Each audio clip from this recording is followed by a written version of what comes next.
The sound was a low, constant hum, not the kind from machinery, but the murmured, somber drone of well-dressed people sharing platitudes.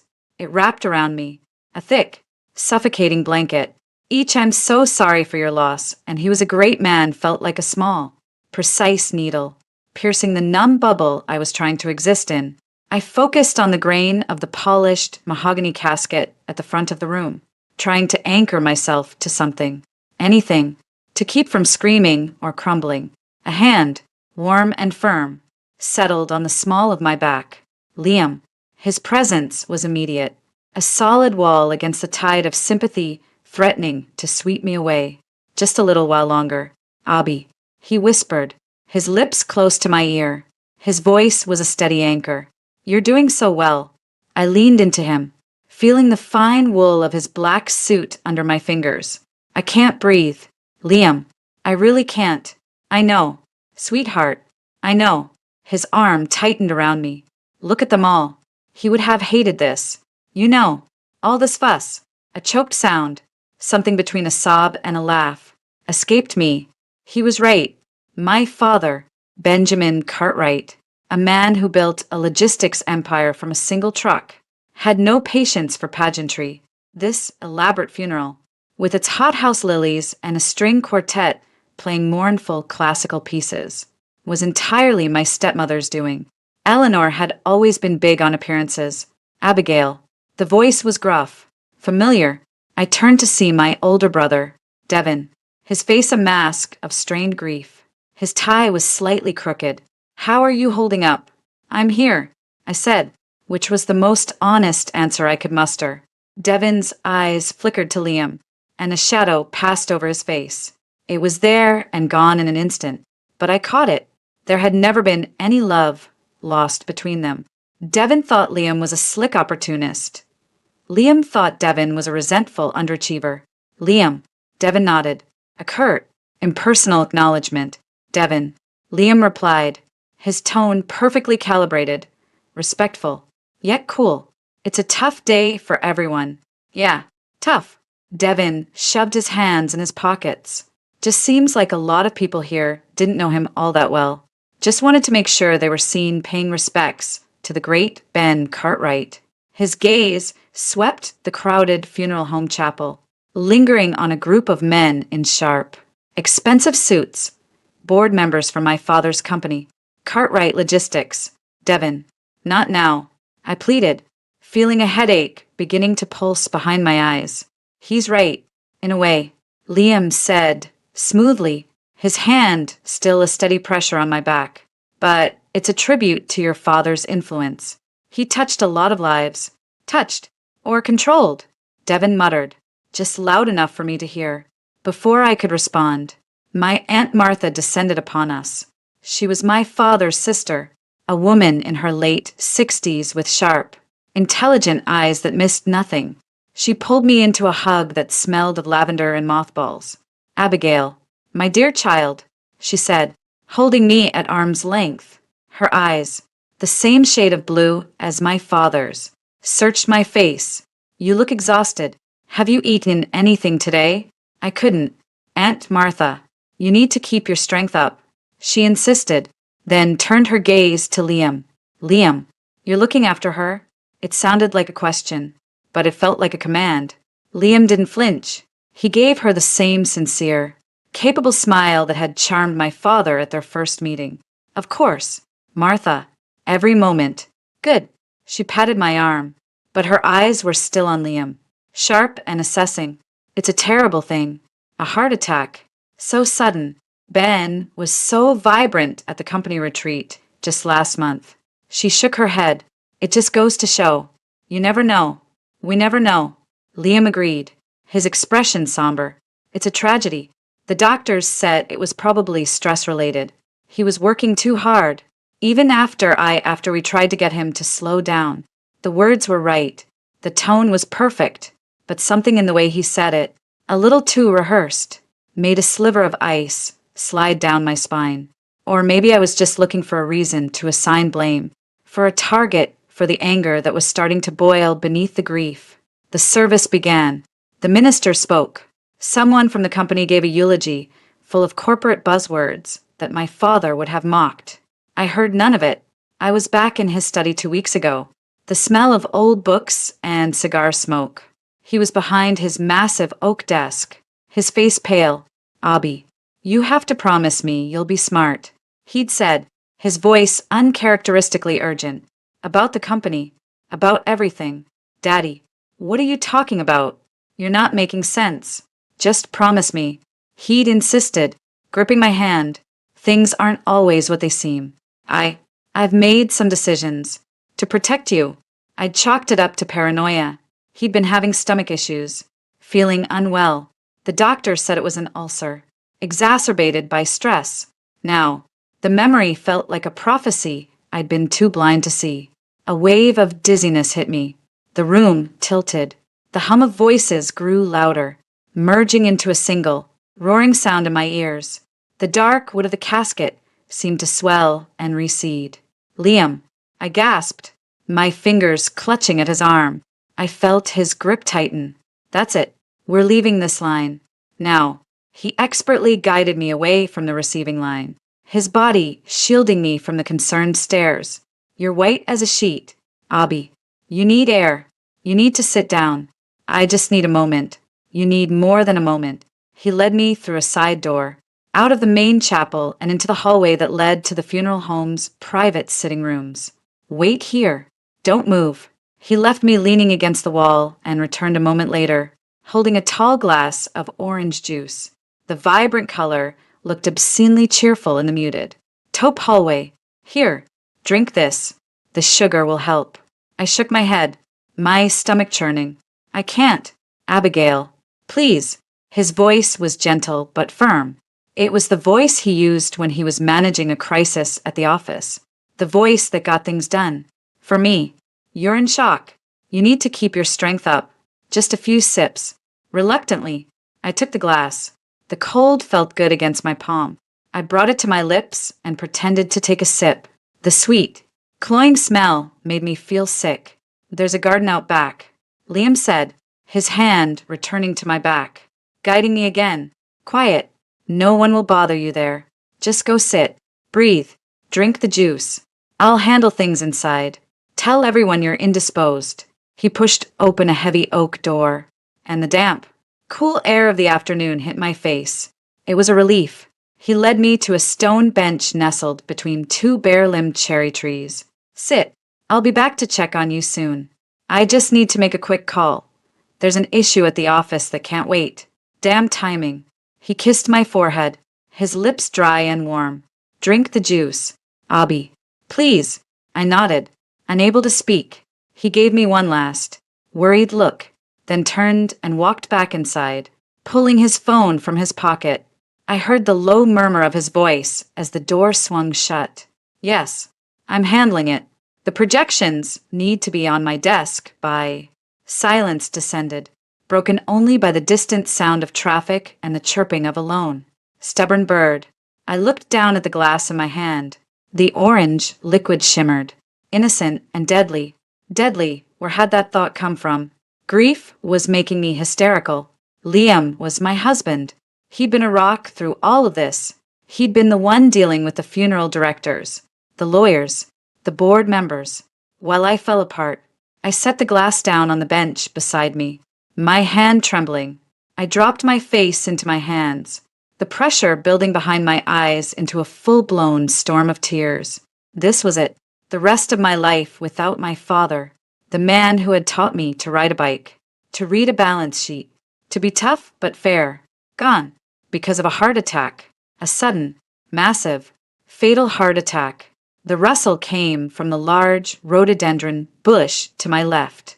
I froze, wiping my tears away hastily, thinking a reporter or some morbidly curious guest had found me.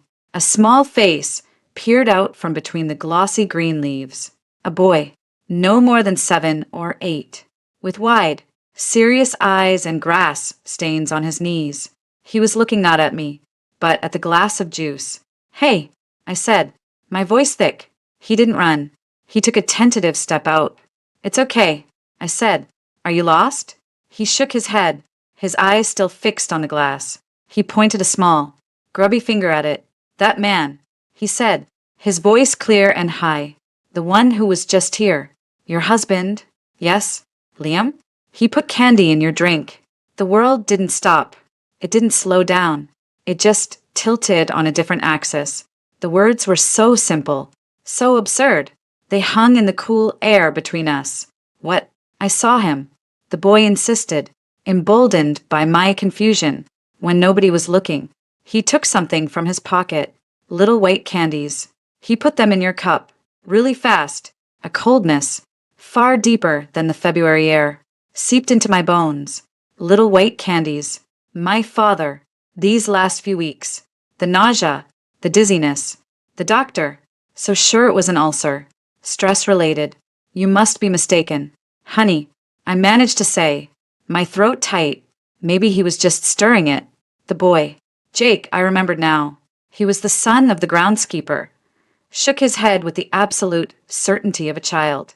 No, he dropped them in. They went plink, plink, like when my mom put sweetener in her coffee. But they were candies. Plink, plink. The garden door creaked open.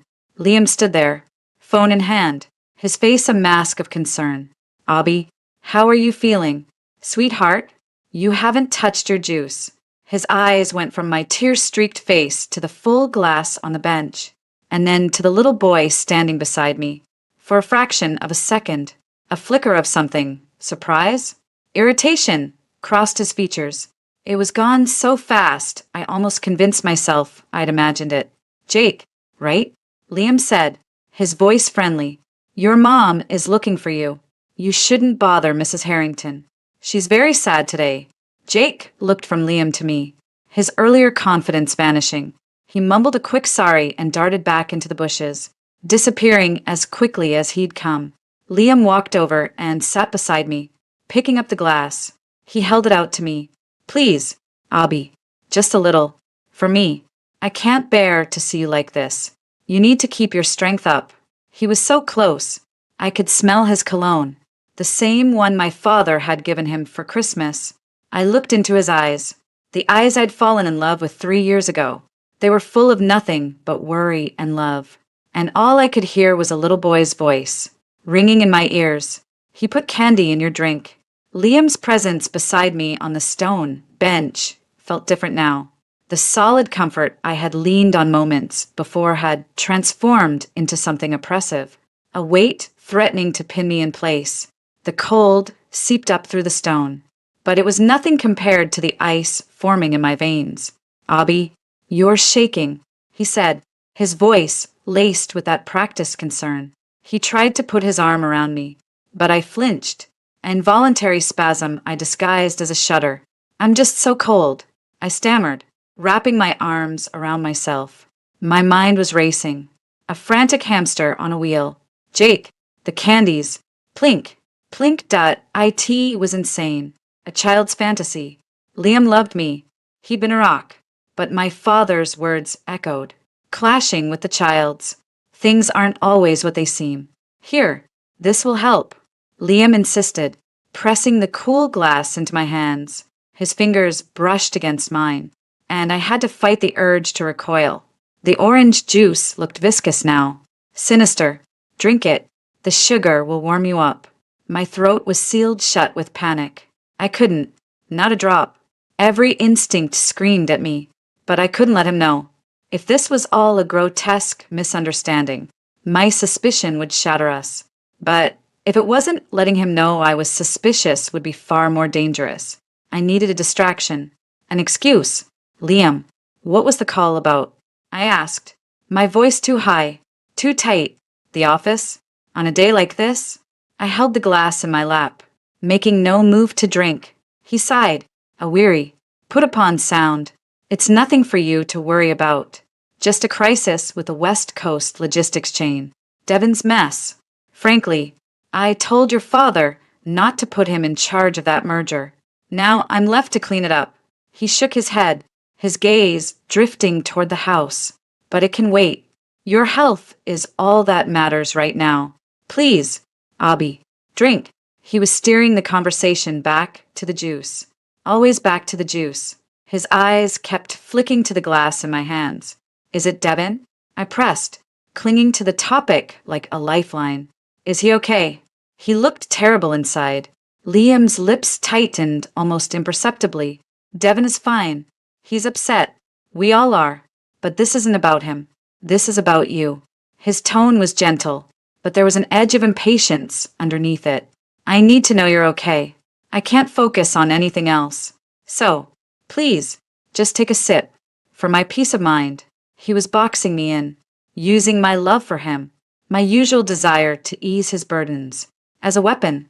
The manipulation was so subtle, so expertly woven into the fabric of care, that I might have missed it a day ago, an hour ago. Now, it was all I could see. Just take a sip. For my peace of mind.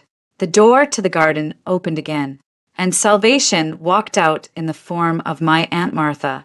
Her sharp eyes took in the scene in a nanosecond. Me, rigid and pale, clutching the full glass like a shield. Liam leaning in a little too close, his posture tense. There you are, she announced, her voice cutting through the tension. Liam, they need you inside. The funeral director has some questions about the procession to the cemetery. Apparently, the paperwork isn't quite in order. Liam's jaw tightened. Can it wait? Abigail isn't feeling well. It can't, Martha said, her tone brooking no argument. It's a legal matter. Requires the next of kin signature. That's you. At the moment, isn't it? She didn't wait for an answer. I'll sit with Abigail. Go on. The look Liam gave her was a complex cocktail of frustration and forced acquiescence. He stood up, smoothing his suit jacket. Of course, I'll be right back. You'll be okay with Martha? I'll be fine, I whispered, the words feeling like ash in my mouth. He nodded, gave Aunt Martha a tight smile, and disappeared back inside. The moment the door clicked shut, the air felt lighter, but the panic surged back, raw and unchecked. The child, I gasped, turning to Martha. Jake, the groundskeeper's boy. Where is he? Martha didn't ask questions. She simply assessed my face. The sheer terror I knew was visible in my eyes. I saw him run around the side of the greenhouse. What's this about? Abigail? I need to find him. Now. I stood up, my legs wobbling. I thrust the glass of juice at her. Don't just hold that. Don't spill it. I didn't wait for a response. I gathered the black silk of my funeral dress and hurried across the damp lawn, toward the large Victorian greenhouse that stood at the far end of the garden. Jake? I called out, trying to keep my voice low but urgent. Jake, it's Mrs. Harrington. I need to talk to you. There was a rustle from behind a wheelbarrow filled with potting soil. The boy peered out, his eyes wide with a mixture of fear and curiosity. I'm sorry, he mumbled. I didn't mean to get in trouble. You're not in trouble, I said, kneeling before him, ignoring the damp earth soaking into the knees of my stockings. I grabbed his small shoulders. Jake, listen to me. This is very, very important. What you told me about the candies. Are you absolutely sure? He nodded vigorously. Yes, ma'am. I was hiding in the bushes by the patio door. I saw him. He stood by the table with the drinks, and he looked around, and then he took a little packet from his pocket, like the kind my mom has for artificial sweetener. He ripped it open and poured it into the orange juice. Then he stirred it with his finger. A packet, not loose candies. He stirred it with his finger. The detail was too specific, too bizarre for a child to invent. Did you see what color the packet was? I asked, my heart hammering against my ribs. White, he said without hesitation. All white. My vision swam. I took a deep, ragged breath. Jake, I need you to do something for me. Can you be a superhero? A secret agent? His eyes widened with intrigue. He nodded. I need you to not tell anyone what you saw. Not your mom. Not your dad. Not anyone. Especially not Mr. Liam. It's our secret. Can you do that? Is he a bad guy? Jake whispered, his voice full of awe. I looked into his innocent face and made a decision. I couldn't lie to him. Not about this. I don't know. Jake, that's what I need to find out. And to do that, Our secret is the most important thing in the world. Do you understand? He nodded again, solemnly. I can keep a secret. Good boy. Now, go find your mom and act normal. I stood up, my knees cracking, feeling 100 years old. I walked back to where Aunt Martha stood waiting, holding the full glass of juice as if it were a venomous snake. She had moved away from the bench and was standing on the flagstone path. Abigail, she said, her voice low and deadly serious. What in God's name is going on? The dam broke. The words tumbled out in a hushed, frantic torrent. Jake saw him. Liam. He put something in my juice. A powder from a white packet. Martha. He's been insisting I drink it. He won't let it go. Martha's face, usually a mask of genteel composure, went pale. Her eyes darted from the glass in her hand to the house and back to me. Ben, she breathed. His heart attack. So sudden. The nausea he'd been complaining about. We stared at each other, the unthinkable taking shape in the space between us. The pieces, once scattered, were snapping together with terrifying, logical precision. The company, the inheritance, Liam's rapid rise, my father's vague warnings. What do we do? I whispered, the weight of it crushing me. Martha's eyes, so like my father's, hardened. She was no longer just my aunt, she was a Cartwright. And Cartwrights fought back. First, she said, her voice crisp and clear, we do not panic. Second, we do not drink this. She turned and, with a swift, decisive motion, poured the orange juice onto the roots of the dormant rose bush beside us. The soil darkened, absorbing the liquid. And third, we give him exactly what he expects. What's that? A grieving, overwhelmed wife. She said, her gaze fixed on the garden door. You need to go back in there. You need to be pale and shaky. I'll tell Liam you tried to drink it, but were too upset that you spilled most of it. We need to buy time. Time for what? I asked, feeling utterly lost. To think, Martha said, linking her arm through mine. Her grip was surprisingly strong. To plan, and to find out what really happened to your father. She looked at me, her expression grim. Now, take a deep breath. Wipe your eyes. The performance of your life is about to begin. As we walked toward the door, I felt a new kind of fear, colder and more calculating than the initial panic. The grief was still there, a raw, gaping wound, but now, coiling around it, was something else, the terrifying need to survive. Aunt Martha's arm was a steel rod through mine, propelling me forward. The world had narrowed to the heavy oak door leading back into the funeral home. Every instinct screamed at me to run in the opposite direction, to flee the man waiting for me inside. But Martha was right. Flight was not an option. It would reveal everything. I had to face him. I had to lie better than I had ever lied in my life. Remember, Martha whispered, her voice low and urgent as we reached the door. You are devastated. You are fragile. The world is too much for you. You barely know what you're doing. Let the tears come if they will. They'll sell the story. I nodded, swallowing the hard lump of fear in my throat. I took a shaky breath, trying to summon the overwhelming grief I'd felt just 30 minutes ago. It wasn't difficult. The horror of Liam's potential betrayal was now layered on top of it, a toxic cocktail that made me genuinely nauseous. Martha pushed the door open, and the muffled, respectful hum of the mourners washed over us. The air inside was thick with the scent of lilies and perfume. It felt suffocating. Liam spotted us immediately. He was standing near the entrance to the main chapel, talking to one of the board members, but his eyes were scanning the room. For me, he excused himself with a curt nod and strode toward us, his expression a masterpiece of concern. Abi, he said, reaching for my hands. His were warm and dry. Mine were like ice. Martha said you weren't feeling well. I was about to come check on you.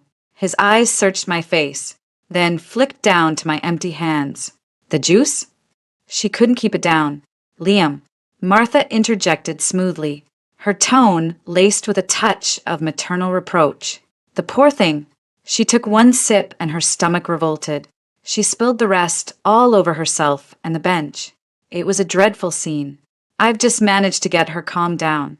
I seized on the narrative, letting my shoulders slump and my lower lip tremble. I looked down at my dress as if searching for a stain that wasn't there. I'm sorry, Liam, I mumbled, my voice thick. It was too sweet.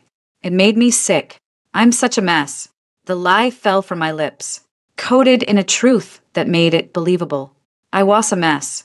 For a heartbeat, I saw it, a flash of something hard and impatient in Liam's eyes. It was gone in an instant, replaced by soothing sympathy. Oh, sweetheart, don't you apologize. It's okay. He pulled me into an embrace. I forced myself to relax into him, to bury my face in his shoulder, though the smell of his cologne now made my skin crawl. We'll get you some water, or some tea, something gentle. I just need to sit down. I whispered into his suit jacket. Somewhere quiet. Of course. He kept his arm around me, guiding me away from Martha. Thank you, Martha, for staying with her. It's no trouble at all. Liam, she said, her voice dripping with false warmth. I'll let you two be. I should find Eleanor. The poor woman is beside herself. She gave me a barely perceptible nod before melting back into the crowd. My ally, my co-conspirator, Liam led me to a small, private sitting room reserved for the family. It was blessedly empty. He sat me down on a plush velvet settee and poured a glass of water from a crystal pitcher on a side table. Here, small sips. I took the glass, my hand trembling so visibly the water shimmered. I wasn't acting anymore. The adrenaline was crashing, leaving raw, jagged terror in its wake. I took a tiny sip, the cool water a balm on my parched throat. Liam knelt in front of me, taking my free hand in his. Abby, look at me. I forced my eyes to meet his. They were the same warm hazel I'd woken up to for the past 2 years. How could they be a lie? I know this is unbearable, but we will get through this. Together. I promise you. The words were perfect. The delivery was flawless, and every syllable felt like a razor blade. The doctor said. I began, my voice cracking. I needed to test him, to poke the bear and see if it would growl. The doctor said Daddy's heart, it was so weak, so sudden, but he hadn't been feeling well. Had he? Those last few weeks. The nausea. Liam's expression softened further with a practiced grief of his own. I know. I tried to get him to see a specialist, but you know how stubborn he was. He just blamed it on stress, on that new medication for his stomach. He shook his head, his thumb stroking the back of my hand. If only I'd pushed harder. I should have made him go. He was giving himself an alibi, a reason for my father's symptoms that wasn't poison. A reason that also absolved him of any blame.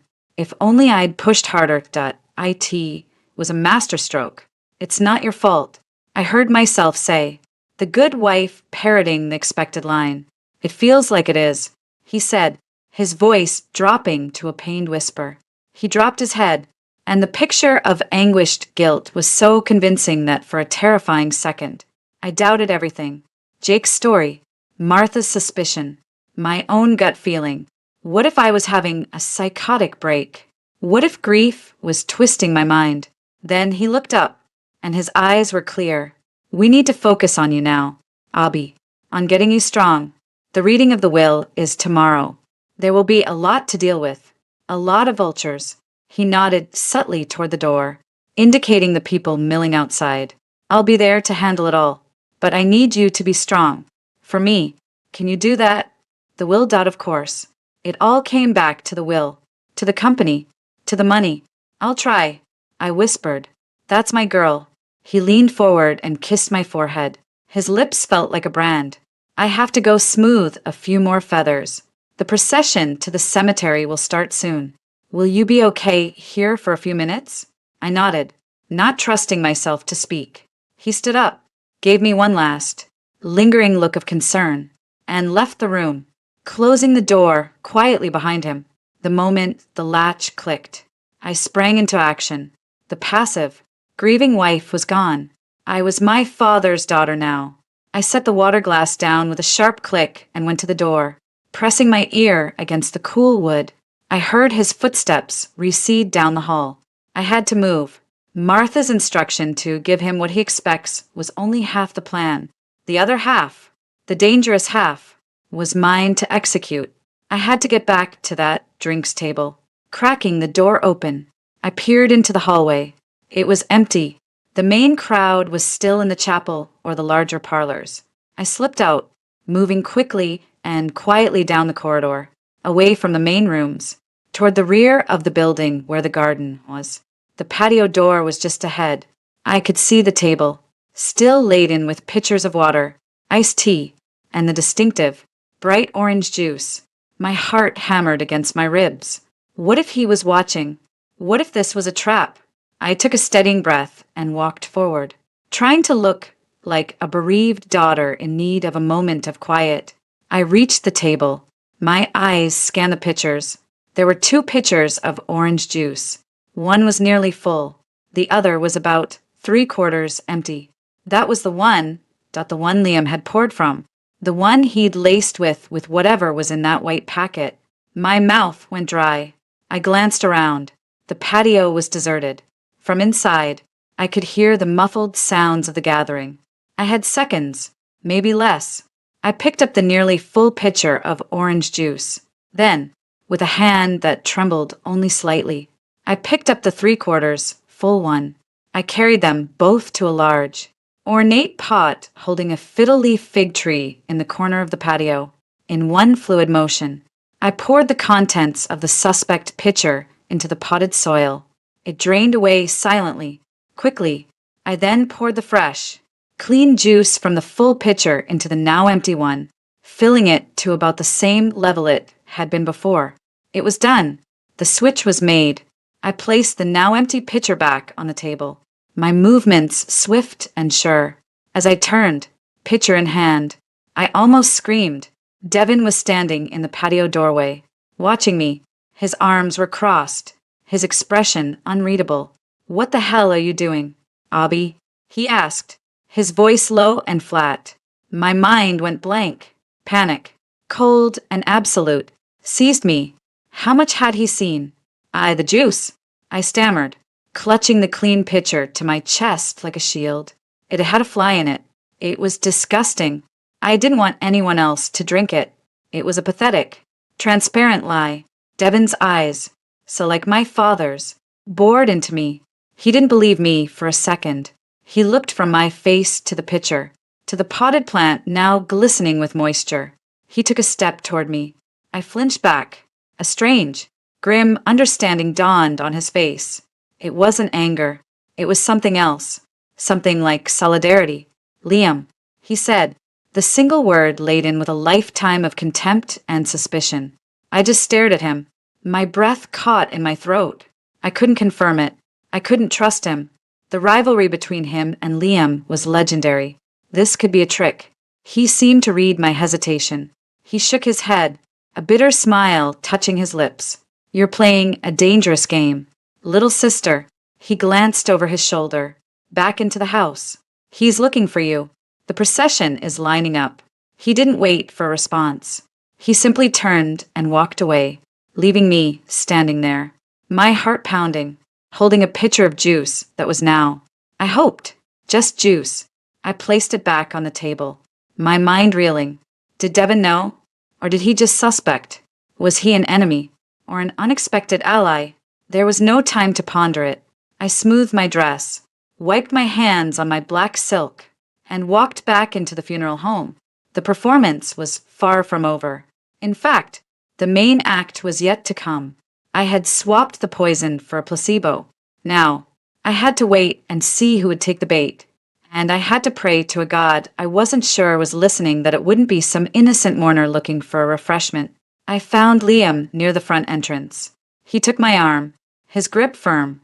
"There you are. Ready?" he asked, his voice gentle. "No," I said, and it was the complete, unvarnished truth. "But let's go." As we walked out into the gray afternoon to bury my father, I realized the real funeral was just beginning. I was now burying my marriage, my trust, and the woman I used to be. and I was walking arm in arm with a man who might very well have killed them all. The graveside service was a blur of gray sky, damp earth, and hollow words. I stood between Liam and Aunt Martha, a silent statue wrapped in black. I felt Liam's body beside mine, a constant, menacing source of heat. Every time he shifted, or squeezed my hand, or leaned in to murmur some condolence to a guest, a fresh wave of cold dread washed over me. My eyes kept scanning the small crowd gathered around my father's final resting place. I saw Devin standing slightly apart, his jaw clenched, his gaze fixed on Liam with an intensity that was no longer just rivalry. I saw Aunt Martha's profile, sharp and watchful, and I saw, near the back, the groundskeeper holding a fidgeting Jake's hand. The boy's eyes met mine for a second, and I gave him the smallest, most imperceptible shake of my head. Our secret. My mind wasn't on the prayer. It was on the pitcher of orange juice sitting on the patio table back at the funeral home. Had anyone drunk from it? Had a server cleared it away? Had Liam gone back for it? The uncertainty was a live wire in my chest. Finally, it was over. The first shovelful of dirt hit the casket with a sound that would haunt me forever. People began to drift away, back to their cars, back to the reception at the house. Let's go home, Abby, Liam said softly, his arm guiding me away from the grave. It's done. It's done. The words echoed ominously in my head. The reception at the Cartwright estate was a surreal affair. The grand living room was filled with the same people from the funeral home, but the atmosphere had shifted.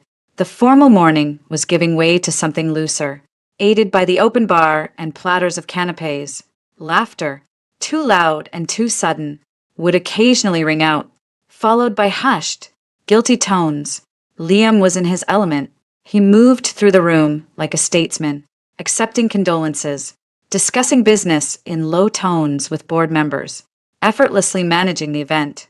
He brought me a glass of sparkling water with a twist of lime. No juice, he said with a small, understanding smile. This should be gentler. Thank you, I mumbled, taking it. Was he being considerate, or was he ensuring I didn't ingest anything he hadn't personally vetted now? The paranoia was a corrosive poison in itself. I found a quiet corner near the fireplace, trying to be invisible. Aunt Martha materialized beside me. Any sign? She murmured, pretending to adjust a vase of flowers. No, he's been drinking whiskey the whole time, I whispered back, watching Liam across the room, holding a tumbler of amber liquid. He hasn't gone near the patio. Good. She paused. Devin approached me. He's concerned. My head snapped toward her. What did he say? He said he saw you having a moment with the refreshments. He asked me if you were all right, if you needed protection. Martha's eyes were sharp. I told him you were grieving and not to read into things. But he's not a fool. Abigail. Before I could respond, Liam was upon us. He'd shed his suit jacket and rolled up his sleeves. A picture of casual, capable control. But there was a faint sheen of sweat on his forehead. There you are, he said, his voice a little too hearty. Martha, would you excuse us? I need to steal my wife for a moment. Some of the overseas partners want to pay their respects.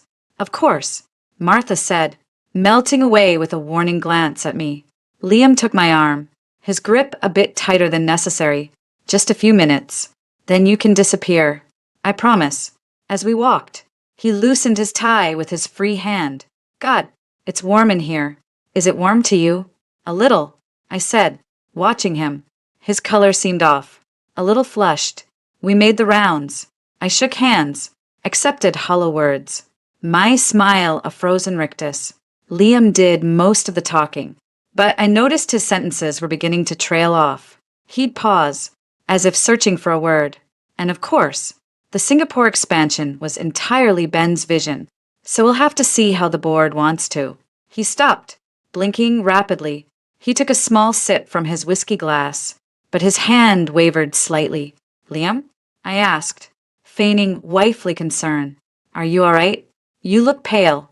He forced a smile. Just a long day. Stress. Maybe that shrimp puff wasn't sitting right. He rubbed his sternum absently. I think I need a glass of water. Excuse me. He walked toward the bar, his steps not quite as steady as they had been. I followed at a distance, my heart beginning to hammer a frantic rhythm against my ribs. Was this it? Was this the beginning? He bypassed the bar and headed instead for the patio doors. My breath hitched. The juice. I followed him outside. The evening air was cool, a relief from the stifling heat inside. Liam was standing by the refreshment table, pouring himself a large glass of water from a pitcher. He drank it down in several long gulps. Then, his eyes fell on the pitcher of orange juice, the one I had refilled. He stared at it for a long moment. A strange expression crossed his face, a flicker of confusion. Then calculation. He picked up the pitcher, hefting its weight, and poured a small amount of the orange liquid into a clean cup. He swirled it, sniffed it. He looked around, his gaze sweeping the empty patio, and for a terrifying second, it landed on me, standing in the doorway. His eyes widened. He set the cup down. Untouched, he walked back toward me, his movements deliberate but slightly uncoordinated, like a man fighting off a wave of dizziness. Abi, he said, his voice a little slurred. Did anyone bring you a drink out here earlier? After you spilled yours? I shook my head, my throat tight. No, just the water you gave me. I took a step toward him. Liam, you're scaring me. What's wrong? He was sweating profusely now. He grabbed my wrist, his fingers hot and clammy. The juice. On the table. You're sure you didn't drink any? You have to tell me the truth. His eyes were wide, pupils dilated. The fear in them wasn't for me. It was a personal, panicked terror. The horror in his stare was dawning. A slow, awful realization. I told you. It made me sick, I said, pulling my wrist back. I haven't touched it. Why? He didn't answer. A full-body shudder racked him. He stumbled, bracing himself against the doorframe. I don't feel right. He gasped. His breath was coming faster, shallower. Abi, something's not right. He looked from me to the house, back to me. The pieces were crashing together in his mind. His insistence that I drink the juice, my refusal, the spilled glass, the now full pitcher he'd left partly empty, the symptoms crawling through his own body. The horrified stare solidified, transforming from confusion into a bone-deep, paralyzing knowledge. He knew I hadn't drunk it, and he knew, with a certainty that mirrored my own, exactly what was happening to him. You, he choked out, the word thick with accusation and disbelief. What did you do? Me. I breathed, taking a step back, playing the innocent to the hilt even as my blood roared in my ears. Liam, you need to sit down. Let me call someone. No. The word was a panicked shout. He lunged forward, not at me, but past me, into the living room. People turned to look. The buzz of conversation died. Liam staggered into the center of the room, one hand clutching his throat, the other clawing at his chest. His face was a grotesque mask of sweat and panic. All eyes were on him. Help, he rasped, his voice barely audible. Then his eyes found me again, standing frozen in the patio doorway. They locked onto mine. That horrifying stare, full of terror, pain, and the furious, screaming realization of betrayal was aimed directly at me. It was a silent accusation that echoed through the suddenly silent room. He took a staggering step in my direction, his arm outstretched, a finger pointing shakily. His mouth worked, but no sound came out. Then, his legs buckled. He crashed to the Persian rug. A heavy, sickening thud. For 1 second, there was absolute silence. Then, chaos erupted. Someone screamed. A glass shattered. Voices rose in a cacophony of shouts. Call 911. Is he having a heart attack? Give him space. I stood rooted to the spot, watching as a circle formed around my husband's convulsing body. Aunt Martha was suddenly at my side, her fingers digging into my arm. Abigail, she said, her voice a low, urgent command in the din. Now, the boy. Find Jake and his mother. Now. Her words broke my paralysis. The performance was over. The real war had just begun. I turned and ran, not toward my fallen husband, but into the depths of the house, to secure the one witness who could prove I wasn't a murderer, and that Liam very likely was. The house was a tomb compared to the roaring chaos I'd left in the living room. The distant wail of sirens, growing louder, was the only sound that permeated the thick silence of the back hallways. My heels clicked a frantic, uneven rhythm on the polished hardwood as I ran toward the kitchen, the servants' quarters, anywhere the groundskeeper and his family might be. I found them in the large, homey kitchen. Mrs. Henderson, the cook, was wringing her hands, while her husband, Gary the groundskeeper, stood grim-faced, listening to the commotion from the front of the house. Jake was perched on a stool, wide-eyed and silent. Gary, Mrs. Henderson. I burst in, my breath coming in short gasps. They all jumped. I need your help. It's about Jake. Gary stepped forward, protective. What's happened? Mrs. Harrington? We heard the shouting. It's Liam. He's collapsed. An ambulance is coming. I forced myself to sound shocked and worried, which wasn't hard. The fear was genuine, even if its source was different. I knelt in front of Jake, ignoring the dirt on my expensive black dress. Jake, listen to me. Remember our secret? He nodded, his lower lip trembling. The men in uniforms, the police, they might come and ask you questions. They might ask what you saw today. Do you remember what I told you? Don't tell about the candies. He whispered. Exactly. To anyone. Not even the nice police officers. It's still our most important secret. Can you do that? I was asking a child to lie to the police. The weight of it threatened to crush me, but the man fell down. Jake said, his voice small, Is he like Mr. Cartwright? The question hung in the air. Gary and his wife exchanged a look of dawning horror. We don't know, sweetie, I said, my voice breaking. But you telling our secret won't help him. It might make things very, very confusing and scary. So we have to keep it safe. Okay, just for now. Okay, Jake whispered, burrowing into his mother's side. I stood up, facing the worried parents. Please, I said, my voice low and desperate. Take him home. Now. Through the back. Don't let anyone talk to him. Not tonight. If anyone asks. He was with you the whole time. He saw nothing. He heard nothing. He's just a little boy who got bored at a grown-up party. Mrs. Henderson looked at her husband, then at my face, which must have been a mask of pure terror. She nodded.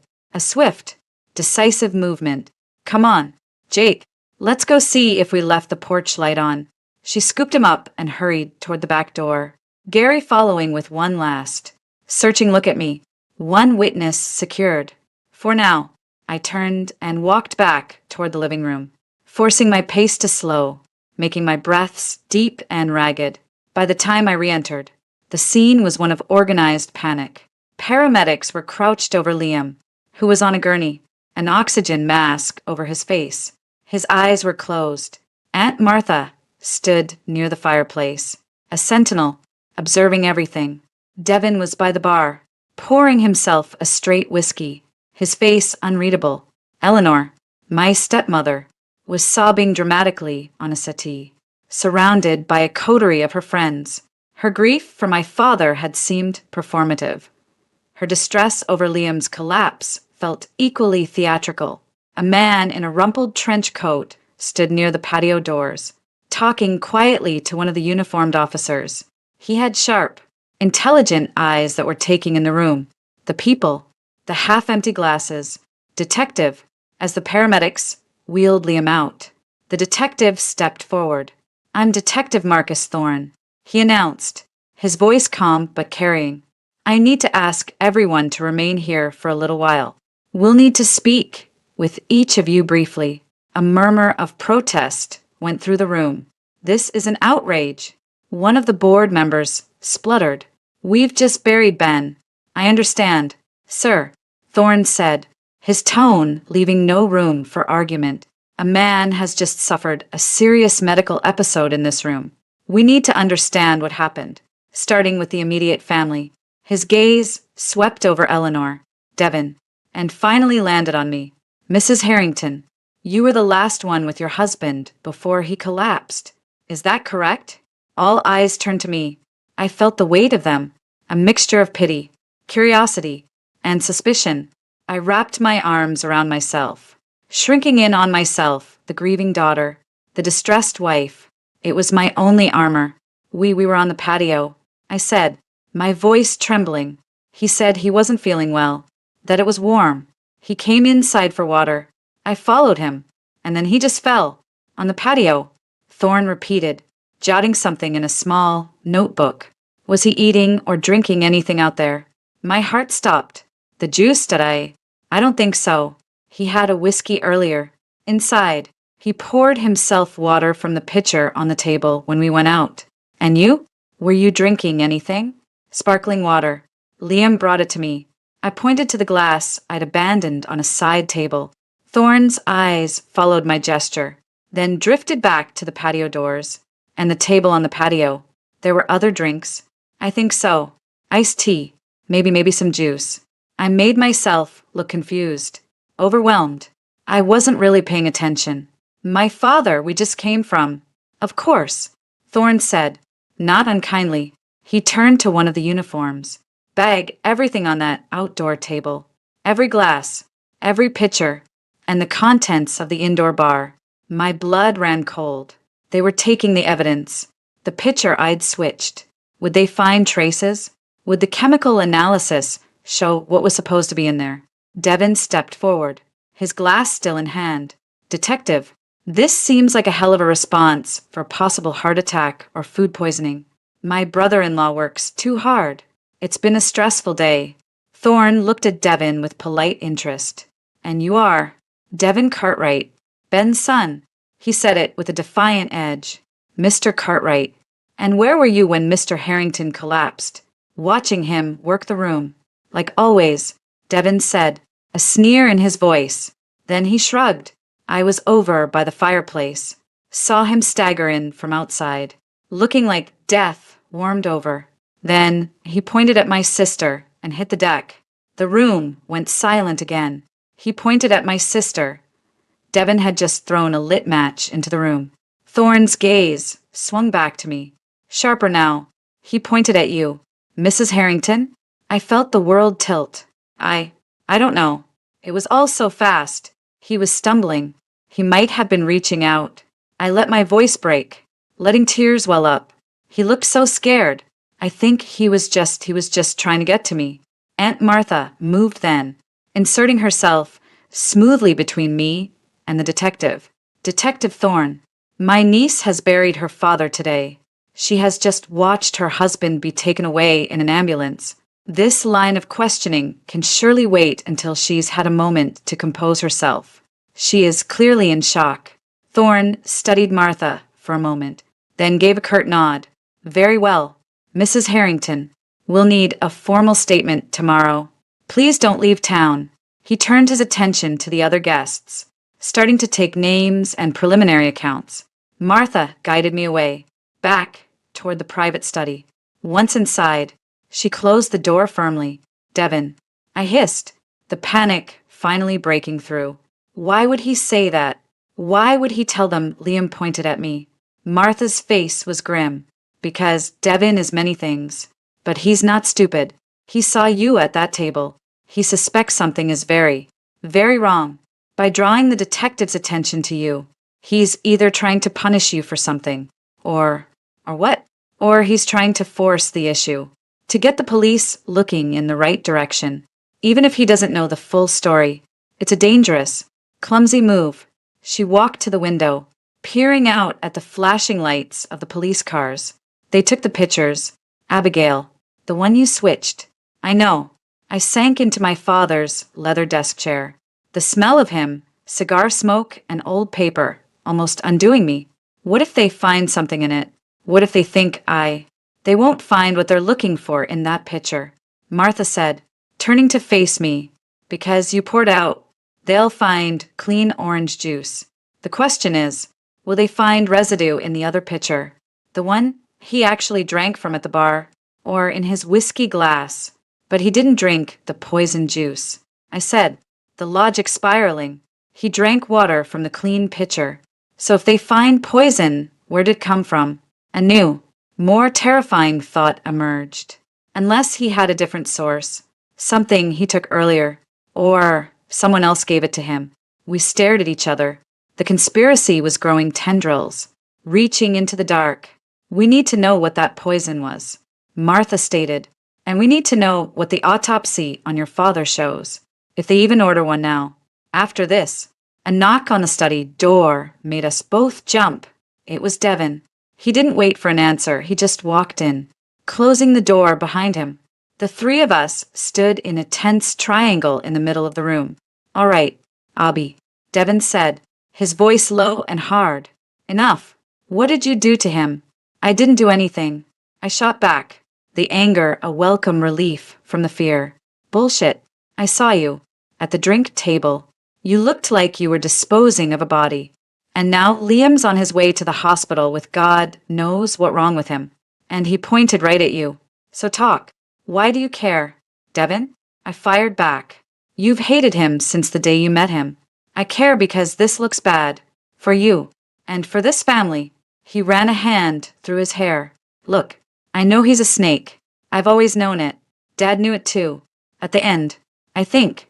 Did you finally figure it out? His words hit me like a physical blow. What do you mean? Dad knew it. Devin's expression shifted, the anger melting into something more complex, grief and frustration. The last time I saw him, he was agitated. He said he was worried about you, that he'd made a mistake with Liam, giving him so much control. He said he was changing the will to protect you. He said, Devin, if something happens to me, you look after your sister. You watch him. The room spun. My father's last words to me. Things aren't always what they seem, he'd been trying to warn me.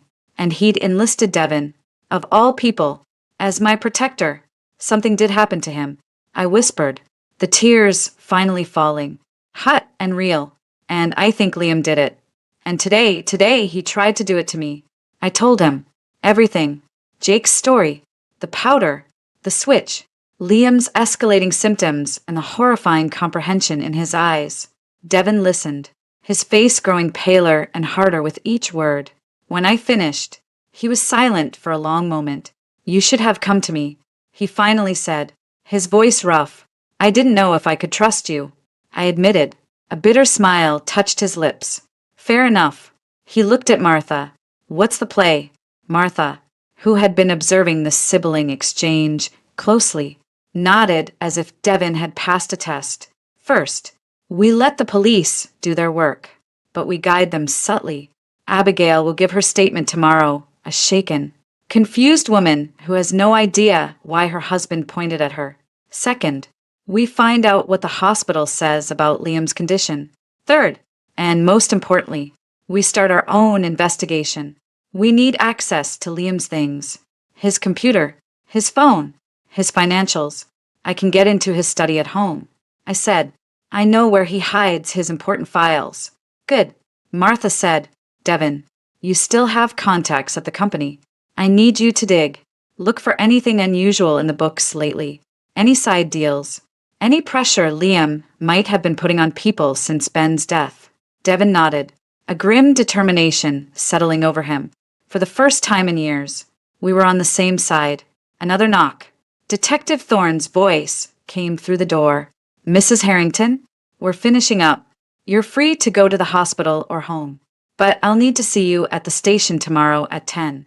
The outside world was pressing in.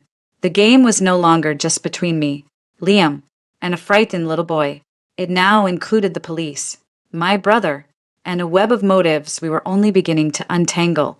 I had swapped the poison drink, but I had a sickening feeling I'd only bought myself a temporary and very precarious reprieve. The silence in the ICU waiting room was a physical presence, thick and heavy, broken only by the soft, rhythmic beep of monitors from the adjacent ward and the occasional hushed conversation of medical staff. The fluorescent lights hummed overhead, casting a sterile, shadowless glow. It was past midnight. Aunt Martha had gone home to manage the fallout and field calls from concerned and nosy acquaintances. Devin was at this state, ostensibly holding down the fort. But really, I knew, beginning the discreet digging we'd discussed. I was alone, sitting on an unforgiving vinyl chair, staring at the closed door to Liam's room.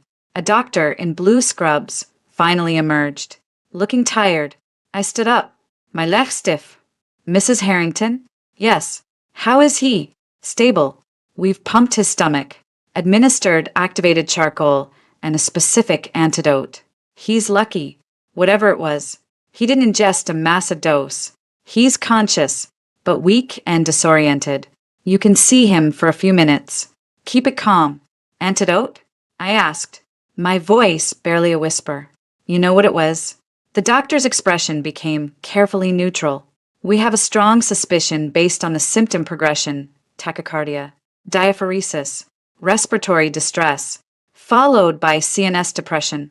It's consistent with a class of drugs sometimes used for, well, let's just say it's not something typically found in spoiled shrimp. The toxicology panel will confirm. The police have been notified. He gave me a sympathetic but probing look. Do you have any idea how he might have come into contact with such a substance? I shook my head, the picture of bewildered distress. No, none. It must have been an accident. Maybe something at the funeral home? Or in his drink. I was walking a razor's edge, suggesting a direction while feigning ignorance. Perhaps. The doctor said non-committally, he's in room 4. Just a few minutes. I pushed the door open. The room was dim, lit only by the soft glow of the equipment. Liam lay in the raised bed, and 4-line snaking from his hand. He looked pale and shrunken, his eyes closed. The powerful, capable man from this afternoon was gone, replaced by this vulnerable figure. For a fleeting second, a wave of pity washed over me. Then I remembered Jake's voice. Plink, plink. His eyes fluttered open. They were cloudy with drugs and exhaustion, but they focused on me as I approached the bedside. He tried to speak, his voice a dry croak. He gestured weakly to the plastic cup of water on the tray. I picked it up, held the straw to his lips. He took a few sips, his eyes never leaving my face. Abby, he rasped, sinking back onto the pillow. What happened? You collapsed. Liam, at the reception. They brought you here. My voice was flat, devoid of its usual warmth. I feel terrible, like I've been run over. He closed his eyes again, then opened them, a flicker of confusion there. The doctor said, poison? That's insane. Is it? I asked softly. I pulled the visitor's chair close to the bed and sat down, my posture rigid. The time for the grieving wife act was over. Here, in this sterile room, with only the beeping monitor as a witness. It was just us. He stared at me, the confusion in his eyes slowly clearing, replaced by a dawning wariness. What's that supposed to mean? It means I've been thinking, I said, keeping my voice low and steady. About Daddy's sudden heart attack, about his stomach problems, about how you were always so helpful, making his tea, his nightcap, so attentive, his brow furrowed. I was trying to take care of him. We all were. Were you? I leaned forward slightly. A little boy saw you, Liam, today, at the funeral home. He saw you put something in my orange juice, a white powder from a packet. He described it perfectly. All color drained from Liam's already pale face. The monitor beside him let out a quick, sharp series of beeps as his heart rate spiked. He struggled to push himself up on his elbows. A boy? What boy? That's a lie. He's confused. He's making up stories. He's not confused. He was very specific. I held his gaze, my own unwavering. He said, you looked around to make sure no one was watching, just like you must have done with Daddy. The denial in his eyes was fracturing, replaced by a panicked calculation. Abigail, listen to me. You're not well. The stress, the grief, it's making you imagine things. You need help.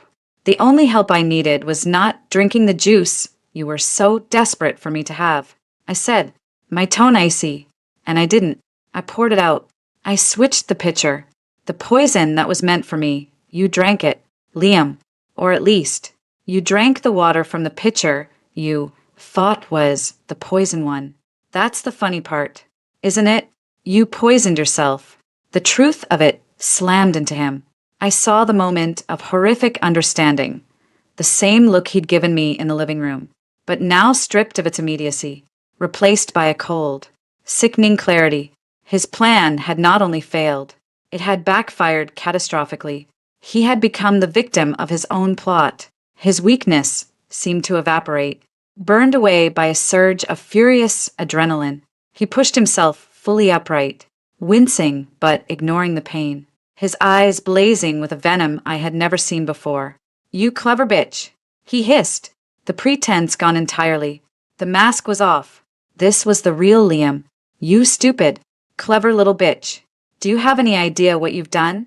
"I've survived," I shot back, my own fear giving way to a hard, cold anger, which is more than you intended for me, or for my father. He let out a short, sharp laugh that turned into a cough. "Your father was a sentimental old fool. He was going to tie up the company, cut me out, give more control to that waste of space brother of yours. All because he got a sudden attack of family values in his dotage. He was going to undo years of my work. My work. I built that company alongside him. I deserved it. There it was. The motive. Laid bare. Greed and wounded entitlement. So you killed him." I eased him out. Liam corrected, his voice a low snarl. It was painless, a gradual build-up. It looked perfectly natural. A tragic heart attack. No one would have ever questioned it. And then you would have been too distraught to manage anything. I would have taken care of you, of the company, of everything. We would have been set. But you had to be difficult. You had to start asking questions, looking at papers you shouldn't. I saw you in my study last week. I knew I had to act faster. The casual confession, the utter lack of remorse, stole the breath from my lungs. "You're a monster. I'm a pragmatist." He spat. "And you've just made a fatal error. You think telling this fairy tale to the police will work? You have a child's word against mine. A child who will recant, or disappear, or be proven unreliable. I have my brother. He'll back up every move I've made. We have records, emails, witnesses who will say your father was paranoid, that you've been unstable with grief. His brother. So they're Wasawi. The conspiracy had a shape. You're the one in a hospital bed, poisoned by your own hand." I reminded him, though a chill was spreading through me.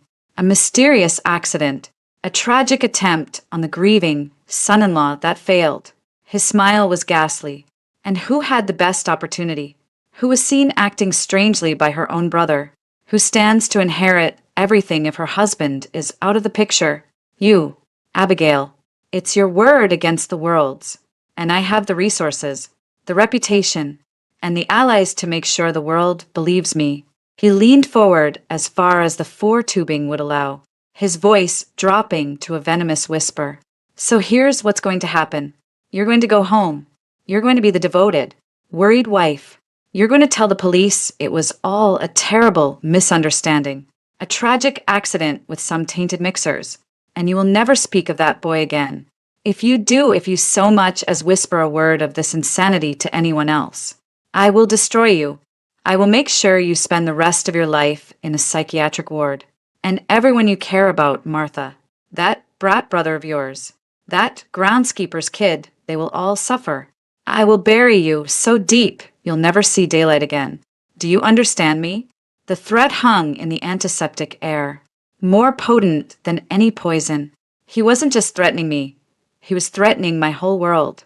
The man I'd married was gone, and in his place was this ruthless, calculating stranger who would stop at nothing. I stood up slowly, my legs trembling not with fear now, but with a cold, crystallizing resolve.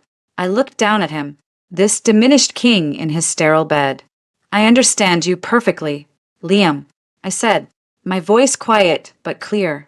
"I understand that you murdered my father. I understand that you tried to murder me. And I understand that you think you've won because you have money and lies on your side." I took a step back toward the door, But you made one mistake. Oh, and what's that? He sneered. You underestimated me. You thought I was just Daddy's little girl. Too soft, too trusting, too broken to fight back. I reached for the door handle. I'm not just Abigail Harrington anymore. I'm Benjamin Cartwright's daughter. And you just declared war on the wrong family. I didn't wait for his response. I walked out of the room, closing the door softly on his stunned, furious face. The confrontation was over. The marriage was dead.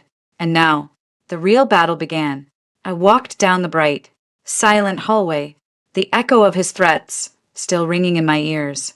But they were now drowned out by a new, more powerful sound, the deafening roar of my own fury, and the absolute, unshakable determination to see him pay for what he'd done. The drive back to the Cartwright estate was a blur of dark roads and racing thoughts. Liam's threats echoed in my skull, a toxic refrain. Psychiatric ward, suffer, bury you, but beneath the fear, a cold, clear fury was solidifying. He had confessed, not in a way I could prove to the police, but he had looked me in the eye and admitted to murdering my father. That knowledge was a weapon, and I intended to use it. The house was dark and silent, a mausoleum. Eleanor was likely sedated in her wing. The staff had been given the night off. I stood in the grand foyer, the echoes of the day's mourners still haunting the air, and felt a profound sense of alienation. This was my childhood home, but it felt like enemy territory. A floorboard creaked upstairs. I froze. Abigail, is that you? Aunt Martha's voice, low and cautious, came from the top of the staircase. She descended, still dressed in her funeral clothes, her face etched with exhaustion and concern. I couldn't leave you alone here. Not after everything. How is he? Alive, I said, the word tasting bitter. And talking. I followed her into the study, my father's sanctuary. The scent of his cigars and leather was stronger here, a comforting ghost that now felt like an accusation. I should have seen it. I should have known. I collapsed into his worn armchair, while Martha poured 2 generous fingers of his good scotch. Talk, she commanded, handing me a glass. The words tumbled out in a hushed, furious torrent. The hospital room, Liam's weakening denial, his furious confession, his blatant threats. Martha listened without interruption, her face growing grimmer with each detail. His brother, she said when I finished, swirling the amber liquid in her glass. Evan. He's always been the quiet one, the one in the shadows. Liam was the charming face. Evan handled the messier aspects of the business. If Liam is involved, Evan is his right hand. He threatened Jake. He threatened you, Devin. Everyone, I said, the fear spiking again. He has resources. Martha, he's been planning this. He has records, I said. Emails, witnesses, which means we need better records. Martha stated, her eyes scanning the room, landing on my father's massive, antique desk. We need proof. He's right about one thing. A child's testimony is fragile. We need something concrete, something that places him at the scene of your father's medication, or a financial motive so glaring the police can't ignore it. The will. Liam had been so focused on the will. I put my glass down with a decisive click. Dad's lawyer, Franklin Reed. He handled the new will. Franklin is old school. Client confidentiality is his religion. He won't tell you a thing unless you're the executor or a direct beneficiary named in the document. Martha said, then it's a good thing I am both. A new voice said from the doorway. Devin stood there, leaning against the frame. He held up a sleek, silver key. Dad gave me this a month ago for his safety deposit box. Told me the combination was Mom's birthday. Said if anything ever happened to him, I was to go there with Franklin before the formal reading. A preview, he called it. His mouth twisted. I think he knew. Abby. I think he had a feeling. Hope. Sharp and painful. Lanced through me. Did you go? What's in it? I haven't gone yet, Devin said, walking into the room. Franklin's out of town until tomorrow afternoon. The formal reading is at his office at 5. But Dad's instructions were clear. Me and Franklin. Alone. First, he looked at me, his expression uncharacteristically serious. He was protecting you, even from me, until the last minute. He must have known Liam had his hooks into the company lawyers. Franklin was the only one he trusted completely. We need to see that will, I said, standing up. But we also need to look here. Now, Liam's study, his home office, before he's discharged or send someone. Martha nodded. Devin, you and I will start in the study. Abigail, you know the house better. Check his personal spaces, bedroom, dressing room, any place he might hide something. We moved with a silent, grim efficiency. The house felt like a ship we were searching for leaks as it sank. I headed upstairs to the master suite, a room that now felt like a stranger's. I started with the obvious. His nightstand, his dresser, nothing but cufflinks, receipts, the normal detritus. Then I remembered. The false back of his closet. He'd shown it to me once, joking it was where he hid my birthday presents. A small, wooden panel that slid aside, my heart hammering. I pushed aside his row of perfectly tailored suits and found the seam. I pressed the hidden catch, and the panel clicked open. Inside was not a gift, but a small, fireproof lockbox. It was locked. Frustration welled up. I was about to go search for a key when my eyes fell on the ugly, modern art sculpture on his dresser, a gift from a Japanese business associate he secretly despised. He'd always said it was the perfect hiding place because no one would ever want to look at it twice. I picked it up. It was heavy, hollow. I twisted the base. It unscrewed. Inside, wrapped in a soft cloth, was a single, small key. My hands trembled as I fit it into the lockbox. It turned smoothly. Inside, there were no stacks of cash or flash drives. There was a slim, sealed manila envelope and a single, small plastic baggie with a residue of white powder tucked into a side pocket. My breath caught. Little white candies. .it was a grainy powder. I didn't touch it. Next to it was a burner phone. Cheap and prepaid. I picked up the envelope. It wasn't sealed shut, just tucked in. I pulled out the contents. Bank statements. From an offshore institution in the Cayman Islands. The account was in the name of a holding company I didn't recognize. Valkyrie Ventures. The transactions made my blood run cold. Large, regular deposits over the past 18 months, sourced from what looked like shell companies. And then, in the last 2 months, a series of massive withdrawals. The final balance was still substantial, but it had been nearly halved. The last sheet was a single printed email, dated 3 weeks before my father's death. It was from Liam's personal, encrypted email to another address, ivan@valkyrieventures.k. The subject line was, Timeline Acceleration. The body was brief and chilling. The old man is getting suspicious, asking too many questions about the Singapore discrepancies. He's talking to Reed about restructuring the trust. We can't wait for the gradual approach anymore. Need to initiate Phase 2. Asset transfer to the secondary account is complete. Proceed with the contingency for A, clean and natural. Use the standard supply. Confirm receipt. That was me. The contingency for A. The standard supply. The powder in the baggie. I sat back on my heels, the papers rustling in my shaking hands. It was all here. The motive, money. The company. The method, the standard supply of poison. The conspiracy, Evan. The cold, clinical planning of my father's murder and my own. It was a roadmap to hell, written in bank codes and corporate jargon. I grabbed the burner phone.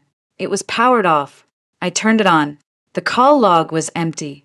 The contacts held one number, labeled simply E. I pocketed the phone, the envelope, and carefully, using a tissue, picked up the baggie of powder. This was evidence. This was my life insurance. I found Martha and Devin in the study. They had my father's old filing cabinets open, spreadsheets and contracts littering the desk. Find anything? Devin asked. Looking up. I didn't speak. I just laid the contents of the lockbox on the desk, next to my father's papers. Martha picked up the email first. Her lips pressed into a thin, bloodless line as she read it. She passed it silently to Devin. Devin's face darkened with a rage, so profound it was almost quiet. He read the email, then glanced at the bank statements. Valkyrie Ventures. He muttered, I've seen that name. On peripheral invoices. Freelance security and logistics consulting. He was siphoning money. For years, he looked at the baggie, and that's the standard supply. It's enough, isn't it? I asked, my voice small. For the police? It's a start, Martha said, her mind already working. But it's not a slam dunk. A good lawyer could argue the email is vague. The powder isn't proven. The bank account is for a legitimate side business. He'll say you planted it. We need more. We need to connect that powder to your father's body. We need the source. And we need to find out who he is. I said, holding up the burner phone. But we know. It's Evan. Devin stood up, pacing. Tomorrow, the will reading.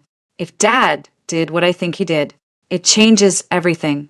It gives you the power, Abby, control of the company, the voting shares. It cuts Liam off at the knees financially. A man like him, when backed into a corner with his money gone, he trailed off. The implication clear. He would become even more dangerous. We can't wait for tomorrow. I said, a new idea forming. Desperate and reckless. Liam thinks he's cowed me. He thinks I'm home. Scared. Following his orders. He doesn't know we have this. I pointed to the evidence. We have to move before he does. What are you suggesting? Martha asked, her eyes narrowing. I'm suggesting we pay a visit to Valkyrie Ventures' other half. I said, my fear now fully transformed into a hard, sharp resolve. Tonight, before Liam can call his brother from the hospital and warn him that his plan is falling apart. Devin stopped pacing. A slow, grim smile spread across his face. It was the first time I'd seen my brother look like a true ally. Evan's townhouse, in the city. I know where he lives. Martha looked between us. It's risky. If he's there, then we get answers. I said, gathering the papers and the baggie into my father's old leather briefcase. And if he's not, we find them. Liam threatened to bury us. It's time we started digging his grave first. The plan was simple, born of adrenaline and desperation. Devin would drive. We'd use his car, not mine, which Liam might have someone watching. We'd go to Evan Harrington's townhouse in the upscale Georgetown district of D.C. We didn't know what we'd do when we got there. Confront him. Search the place. Maybe just stake it out. But we had to move. The evidence in my father's briefcase felt both powerful and perilously fragile. We were in the foyer, pulling on coats, when the sharp, insistent chime of the doorbell echoed through the silent house. It was 1:15 a.m. We froze, a tableau of guilt and suspicion. Aunt Martha, who had insisted on coming as a voice of reason, put a restraining hand on my arm. Devin's eyes met mine, wide with alarm. Who the hell? He muttered, stepping toward the front window and peering through the sheer curtain. He stiffened. It's him, Evan. And he's not alone. 2 guys, big ones. Looks like they brought luggage. My blood turned to ice. Liam had moved faster than we'd anticipated. He'd called his brother from the hospital, and Evan had come to take control, just as we'd feared, but far sooner than we'd hoped. The bell rang again, longer this time. A fist followed, pounding on the heavy oak door, not a polite knock, but a demand for entry. We can't ignore it, Martha whispered, her face pale but composed. He knows we're here. The lights are on. She looked at the briefcase in my hand. Hide that. Now. I darted back into the study and shoved the briefcase under the massive desk, behind the knee-hole drape. It was the best I could do. I took a deep, steadying breath, channeling the persona of the shell-shocked widow. As I returned to the foyer, Martha was already opening the door. Evan Harrington stood on the threshold. He was Liam's older brother by 2 years, but where Liam was all polished charm and calculated warmth, Evan was carved from granite. He was taller, broader, with a close-cropped military haircut and cold, assessing eyes that missed nothing. He wore a dark, expensive overcoat, unbuttoned. Behind him loomed two large men in nondescript black jackets, private security, not police. They each held a sleek, hard-shell suitcase. "Martha," Evan said, his voice a low baritone that held no warmth. "I apologize for the hour. Under the circumstances, I felt it necessary to come immediately." His gaze swept past her, landing on me and Devin. "Abigail, Devin. I came as soon as I heard about Liam. Drove straight from the airport. Terrible business." He didn't wait for an invitation. He stepped inside, his men following, closing the door behind them. He shrugged off his coat, handing it to one of the men as if he were a valet. He was treating the house as his own. "What are you doing here, Evan?"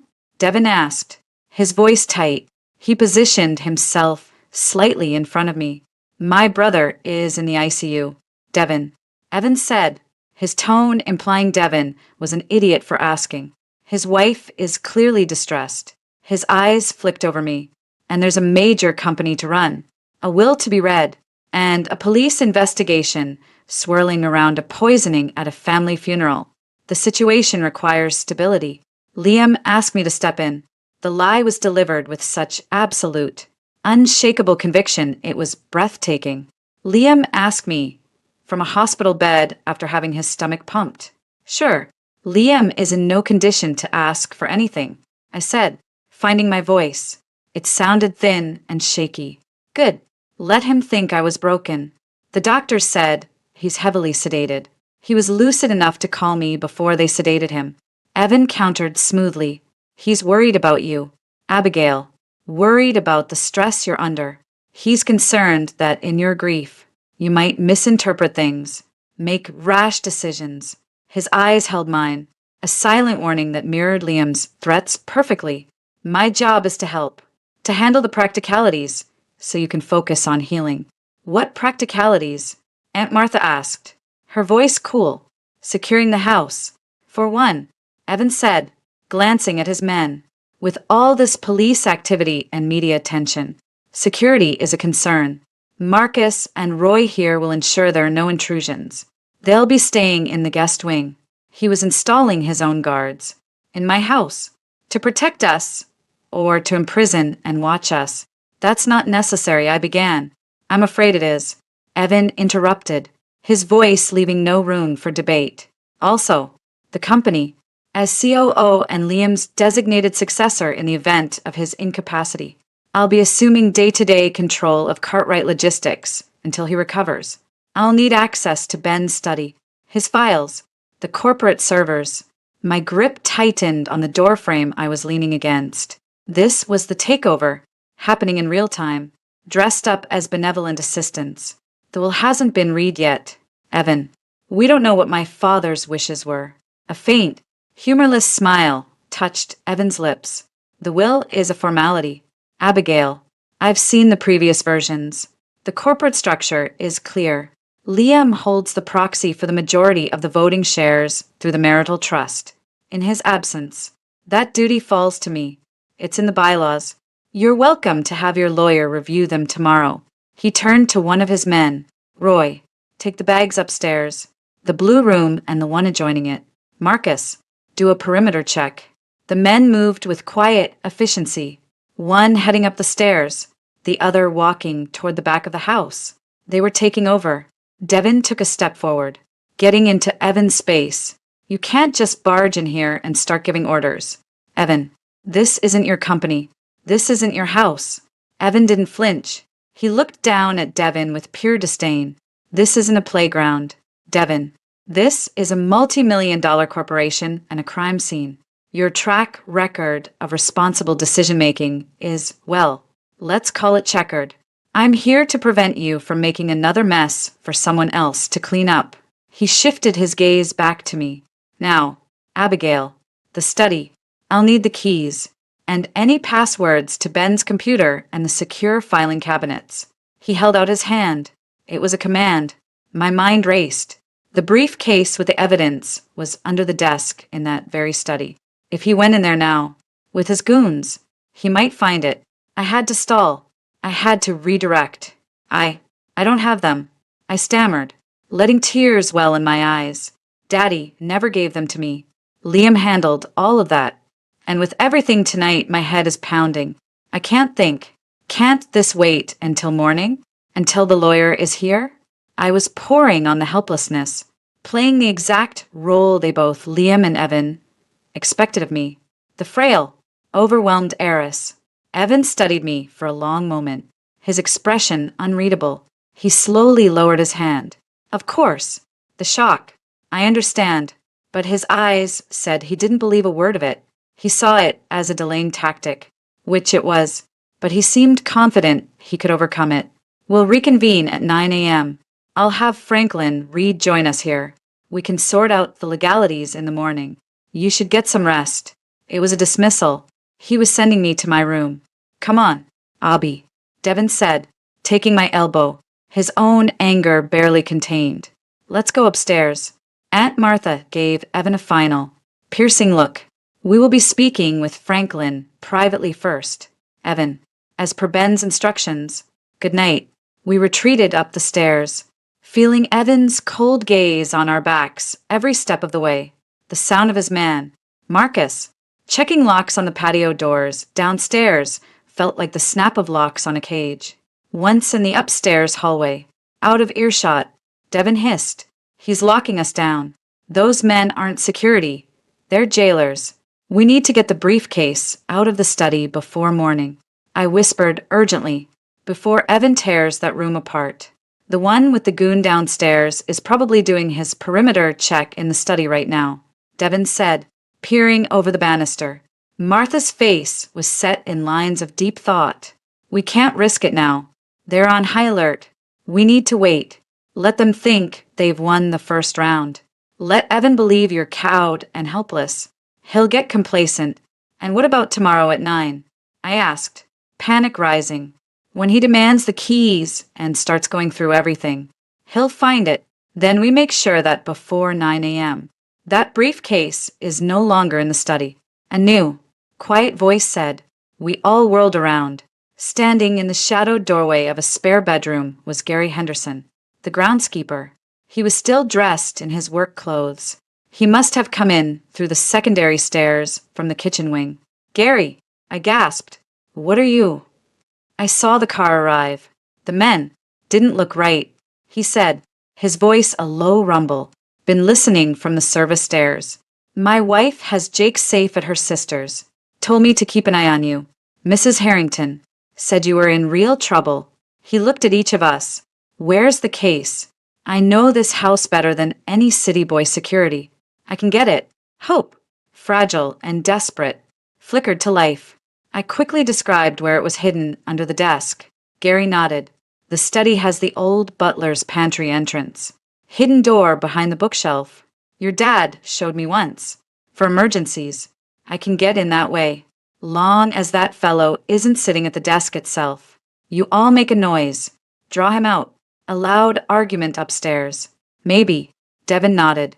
A plan forming. We can do that. Martha, you and Abby start arguing about medication or something. Loudly. I'll go down and complain to Evan about the intrusion. It should pull the guard into the foyer or the hallway. 5 minutes later, the quiet house was shattered by raised voices. I don't want a sedative. Aunt Martha, I just want my father back. I wailed from the top of the stairs, throwing in a sob for good measure. Abigail, you need to sleep. You're hysterical. Martha's voice replied, sharp and carrying. Downstairs, we heard a door open, likely the study. Footsteps heading toward the foyer. Devin's voice joined the cacophony, shouting from the first floor landing. Evan, can you control your people? We're trying to have a private family moment up here.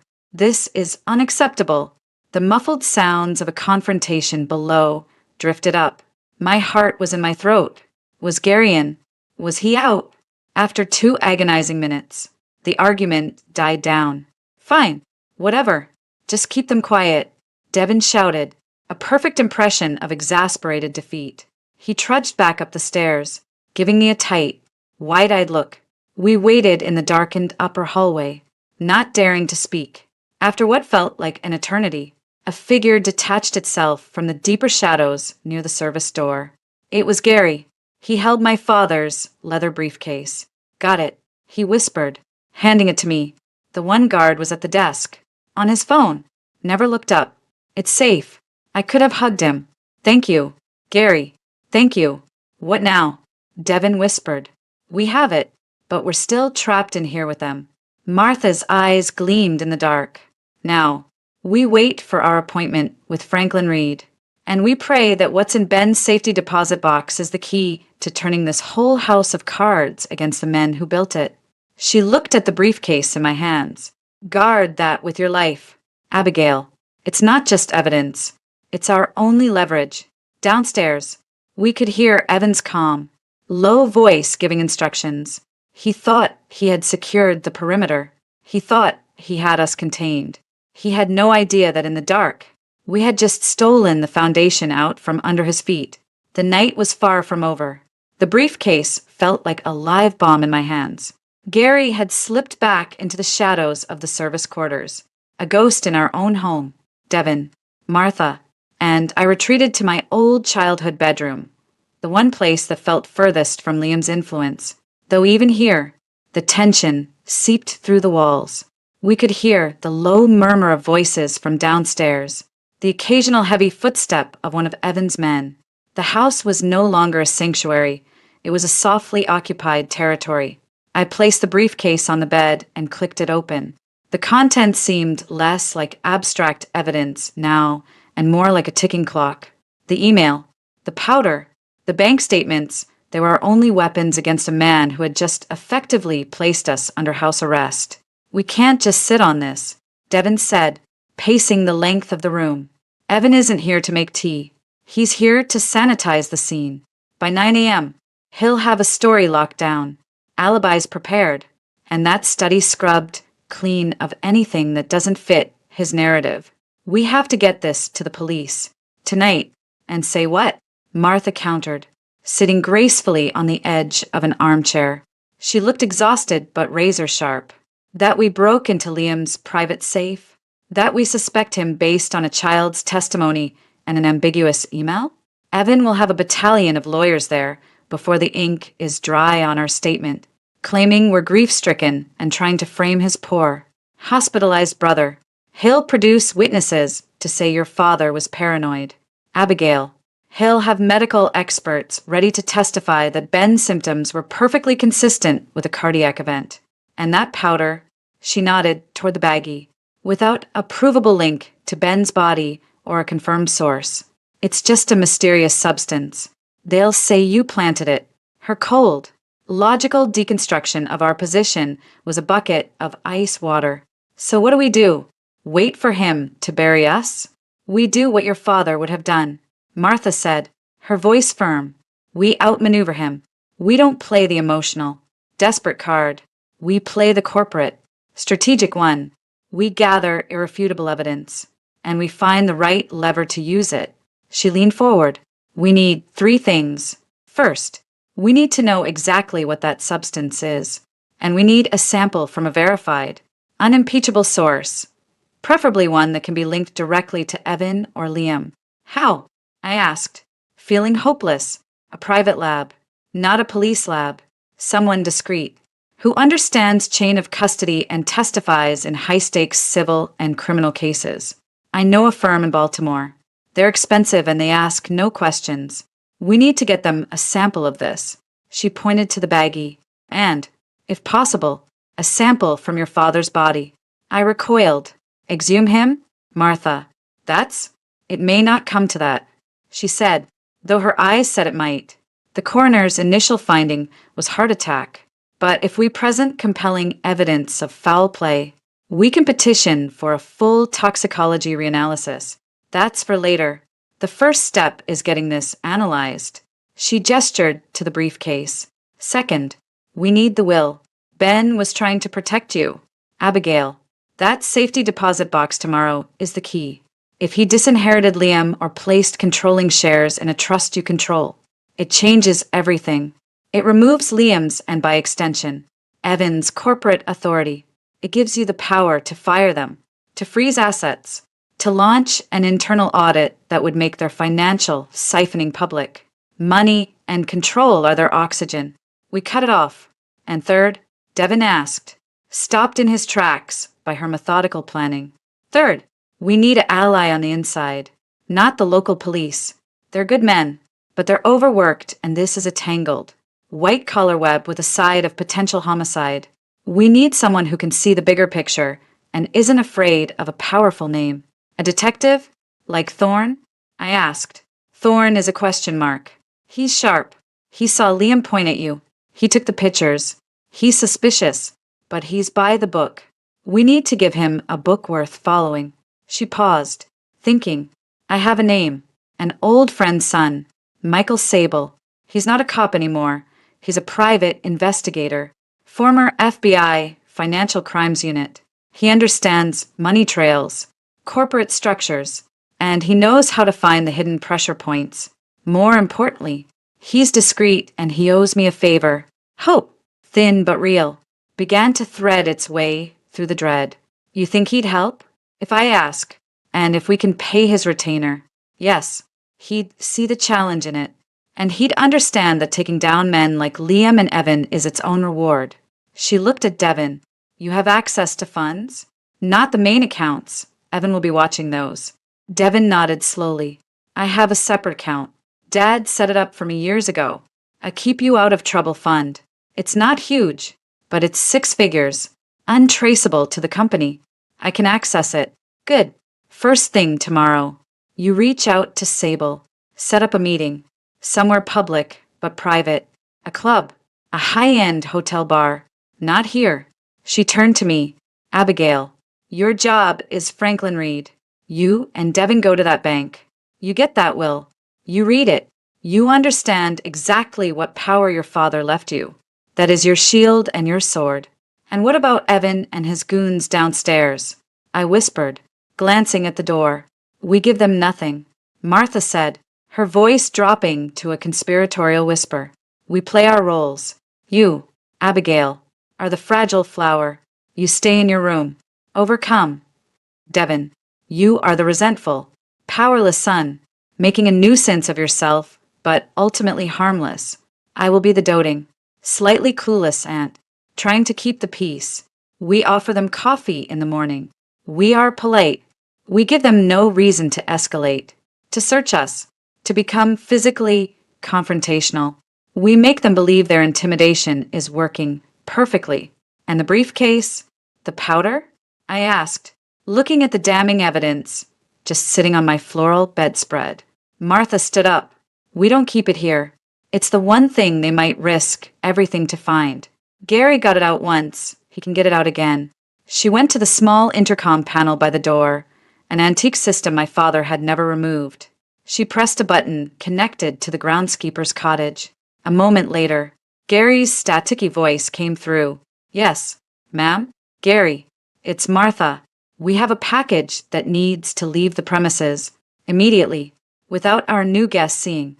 A pause. The old gardener's gate, behind the hydrangeas, overlooks the service road. I can get to my truck from the cottage garage, swing around, and be at that gate in 3 minutes.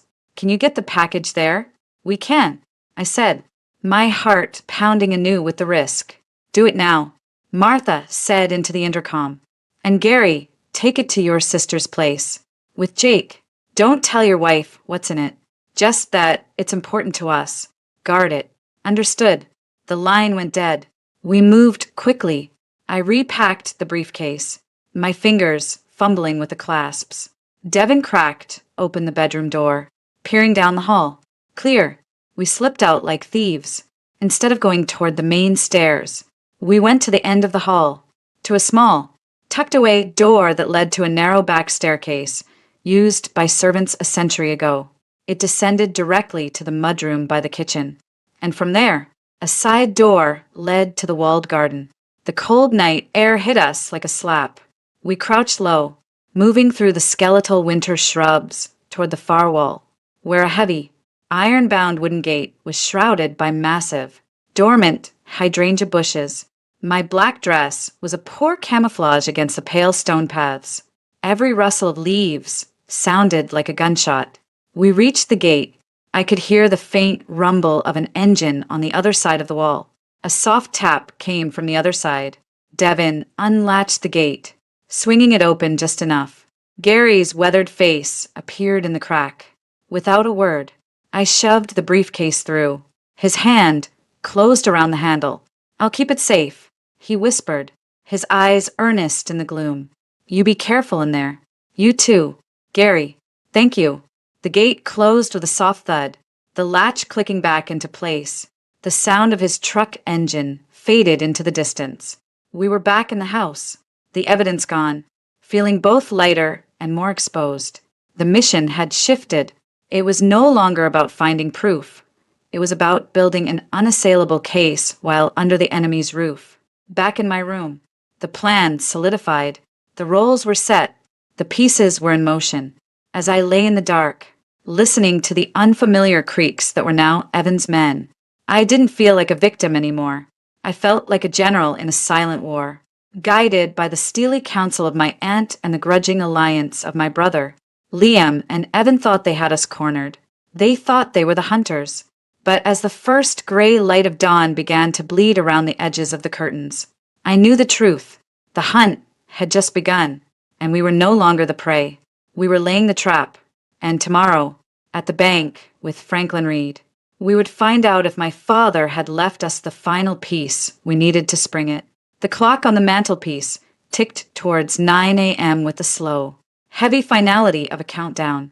Downstairs, we could hear Evan moving with a quiet, confident authority. He'd commandeered the kitchen, the smell of fresh coffee a perverse symbol of his takeover. Aunt Martha and I waited in the formal living room. Devin was already en route to meet the private investigator, Michael Sable. Our roles were set. I was the hollowed-out widow, clutching a damp handkerchief. Martha was the composed family matriarch, her spine straight, her eyes watchful. The front door opened at 8:59. Franklin Reed, my father's lawyer, entered, followed closely by a grim-faced Detective Thorne. Reed was a man in his 70s, with old money propriety etched into his face. Thorne's gaze swept the room, lingering on me, missing nothing. Evan emerged from the study, a file in his hand, as if he'd just been conducting urgent business. "Franklin, Detective, thank you for coming. As you can imagine, it's a trying time." "Indeed," Reed said, his voice dry. "My condolences to the family." Now, Ben's instructions were quite specific. Before any formal reading, I am to accompany his son, Devin Cartwright, to a secured location to review a document. "Where is Mr. Cartwright?" "Devin is indisposed," Evan said smoothly, given the strain of recent events. As the acting head of the family and Liam's appointed representative, I can stand in. Reed's expression didn't change, but his eyes hardened. "No, Mr. Harrington, you cannot." The instructions name Devin Cartwright specifically. If he is unavailable, we wait. He turned to me. "Mrs. Harrington, do you know your brother's whereabouts?" I shook my head weakly. "He was upset. He said he needed air. I haven't seen him since early this morning." This was our script. Devin's absence was a calculated risk, drawing Evan's focus away from him. Evan's jaw tightened. "This is absurd. There are pressing matters. The matter of your brother's poisoning is pressing." "Mr. Harrington," Detective Thorne interjected, his voice neutral, "which is why I'm here." The preliminary talks screen came back. Liam Harrington had significant levels of digoxin in his system, a heart medication, in a high enough dose. It mimics a heart attack. The room went still. Digoxin, the standard supply. My father's heart attack. Thorne continued, watching Evan closely. It's a very specific toxin, not something you find in tainted buffet food. It suggests premeditation. Evan recovered quickly, a mask of shocked concern. My God, so someone tried to murder Liam? After just killing Ben? This is an attack on this family. He turned to me, his eyes suddenly blazing with false protectiveness. Abigail, you're not safe. It's clear now. The police need to provide protection. We're looking into all angles, Thorne said, including the possibility that Mr. Harrington's poisoning was self-inflicted or meant for someone else. His eyes flicked to me again. The pitcher of orange juice he poured from tested clean, but a glass of water he drank from inside had trace residues. It's a confusing picture. It was time. The trap was set. Evan felt in control, with Devon absent and the police seemingly baffled. Perhaps, I said, my voice a little stronger than it had been all morning. The picture is less confusing if you follow the money. Evan froze. What did you say? I stood up, letting the frail wife act fall away like a discarded shawl. Detective Thorne, my father, Benjamin Cartwright, was being systematically robbed. Siphoned funds through shell companies like Valkyrie Ventures. I walked to my father's desk, opened a drawer, and took out copies of the bank statements I'd made before Gary took the originals. I handed them to Thorne. These are offshore account records. The final, large withdrawals coincide with the weeks before his death, when he was growing suspicious. Evan's face was a stone. Where did you get those? Those are private financial documents. Forgeries. Likely. Abigail, your grief is speaking. My grief is very clear, Evan, I said, meeting his cold stare. It tells me my husband and his brother killed my father for money and control of his company. And when I got too close, they tried to kill me too. This is slanderous insanity. Evan barked, taking a step towards me. Marcus, his guard, shifted in the doorway. Is it? Aunt Martha spoke for the first time, her voice icy. Then, perhaps you can explain this. She held up her phone. A recording from yesterday, a conversation you might find illuminating. She pressed play. The audio was crystal clear, captured by the tiny device she'd planted in the study after Gary retrieved the briefcase. Evan's voice from the recording. The old man's will is the only loose end. Once we have the codicil, we can force the board vote. Liam's ill health will necessitate my permanent appointment. An unknown male voice muffled, likely one of his men. And the wife? Evan. A tragic, lingering grief, an accidental overdose of her sedatives. It will be arranged after the probate is settled. The sister and the Wastrel brother will get their pittances and be shown the door. The blood drained from Evan's face. It was a damning fragment, edited from a longer conversation we'd captured, but its meaning was unmistakable. You treacherous old witch. Evan snarled. All pretense gone. You bugged my private conversation? That's illegal. So is conspiracy to commit murder. Thorne said, his hand moving subtly towards his hip. Mr. Harrington, you need to come with me. Evan didn't look at Thorne. He looked at me with pure, undiluted hatred. You think you've won? You have nothing. My lawyers will shred that recording. Liam will recover and deny everything. You're a hysterical woman who lost her father and is trying to blame her husband. That's the story. That will always be the story. He gestured sharply to Marcus. The large man moved to block the door to the foyer. Roy appeared from the hallway, flanking us. The air turned to ice. You're not taking me anywhere. Detective, Evan said, his voice low and dangerous. This is a private family matter. A misunderstanding. My men will escort you out. Abigail will retract her hysterical accusations after she gets the rest and medical care she clearly needs. He was going for it. The final, brutal play